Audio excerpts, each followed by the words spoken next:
How did we get to this place where fats that are so important for us, that the body needs in all sorts of ways, have been demonized, made into the villain?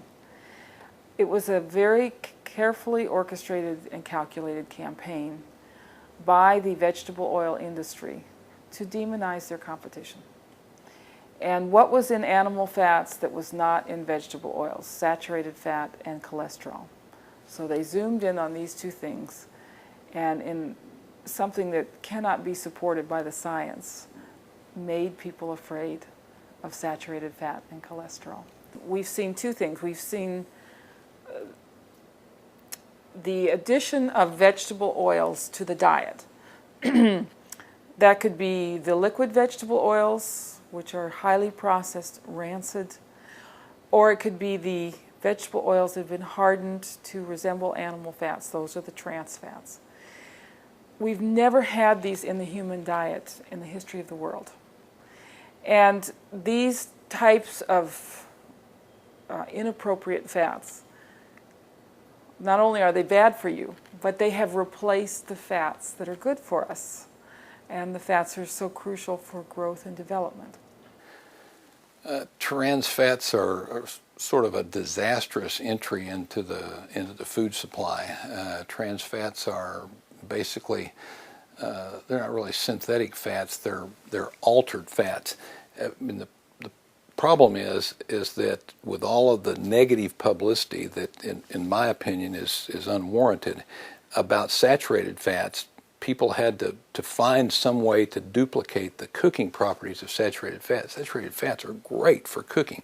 That's where you get flaky biscuits, and they act as a shortening, which makes things flaky. It makes cookies, and it makes crackers, and it makes, bread flaky, and it does all the things that you like to have in baking because it's solid at room temperature, and it has some other cooking qualities that make it useful to cook. You couldn't make these cookies and crackers and things of that sort from oil. You had to have a more solid fat.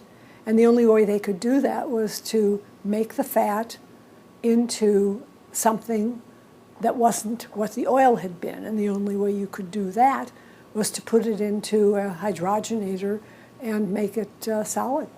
They figured out how you could take polyunsaturated fats, and by heating them, putting them under pressure, and bubbling a nickel catalyst up through the whole thing in the presence of a lot of hydrogen, that you could reconfigure the molecules so that they what's called pack better. In other words, they pack closer together. Polyunsaturated fats have all kinds of double bonds, and so they're like a Brillo pad or something. They're real loose, and that's what makes them liquid. Saturated fats don't have those, so they pack tighter. That makes them solid. Well, if you switch the configuration of the polyunsaturated fat and make it a trans fat, it packs more tightly, and so it acts like a saturated fat. It has the cooking qualities of a saturated fat. They have a cleaner sense of feel or taste. And they are cheap. They're very cheap. And they also support the soy industry. You see, we never had a soy industry. If you look back at the Agricultural Research Service data, we didn't have a soy industry before the Second World War. We had the leftovers from animal fats. From a cook's perspective, almost better than a saturated fat because it doesn't have any taste. Most saturated fats, you don't get pure saturated fat. It comes from something. It's either lard, or it's coconut oil, or it's palm oil. It's something like that, and so you get the taste of whatever it comes from. But pure old trans fat is just white and pretty, and it cooks, and everything flakes, and there's no taste, and so cooks love it. But unfortunately, it's not really good for us because, sad to say, our bodies love it too, and it gets picked up preferentially in the cell membranes, and fats in the cell membrane is what makes the cell membrane do what it's supposed to do. And if our cell membranes aren't functioning the way they should be, we're in real trouble. So what was the big scare over tropical oils? Well, the tropical oils, the scare was invented by Center for Science and the Public Interest, who, by their own admission, was being supported by the soy industry. And what was competing with the soy industry at this point? They'd gotten the tallow out of the food supply, but they still had some competition from coconut oil and palm oil in baked goods. And by the way, we say coconut oil and palm oil, but these act like fats. They're mostly saturated fat in them. And so then they mounted a campaign against palm oil and coconut oil, just the way they had mounted the campaign against tallow. And what was their complaint? It was competing. They wanted the movie theaters to use partially hydrogenated soybean oil instead of coconut oil or instead of palm oil. So they invented this, they accused coconut oil and palm oil of crimes they didn't commit. And their evidence was just because they're saturated? Just because they're saturated. What's the lowdown? Okay, I'm glad that you brought up canola oil because, as I mentioned, it became more and more obvious that corn oil was a disaster. And the corn oil is very high in polyunsaturates. There's basically 3 types of fats: polyunsaturated, monounsaturated, and saturated. The polyunsaturates are liquid even when you put them in the fridge. The monounsaturates are liquid at room temperature but hard in the fridge, and the saturates are solid even at room temperature. That's how you can tell the difference. So anyway, the studies were showing that the corn oil was a disaster. Americans were getting more and more interested in their health, and the industry realized it could not promote corn oil as being healthy because it was obviously not. They couldn't go back to promoting saturates because they'd spent 50 years demonizing saturates. So the only thing they could do at that point was promote monounsaturated.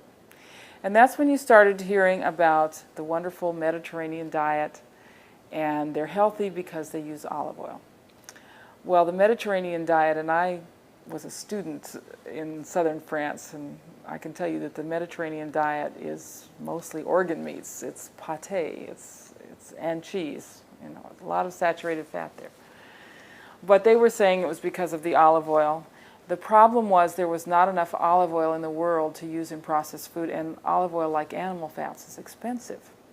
So they needed another monounsaturated fat, and that's when they came up with canola oil, which is basically rapeseed oil. I was going to say that you don't pluck canolas off of trees. No, it's from the mustard family, and it's basically rapeseed oil that was genetically manipulated to get rid of certain components they thought were unhealthy.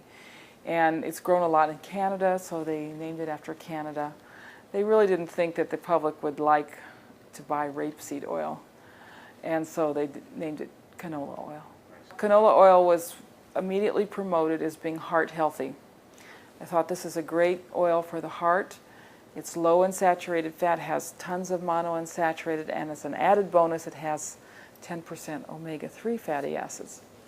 Perfect heart-healthy oil. The problem was when they fed this oil to rats, they developed heart lesions, their platelets got sticky, they developed vitamin E deficiency, and the stroke-prone rats basically died. So it was not a heart-healthy oil, but that's not the message that you're getting. No. Yeah. It's an oil that fits the phony theory. The facts be damned. It fits the theory, and it's cheap. It was promoted as being healthy, and now it's filtered down into the whole food supply.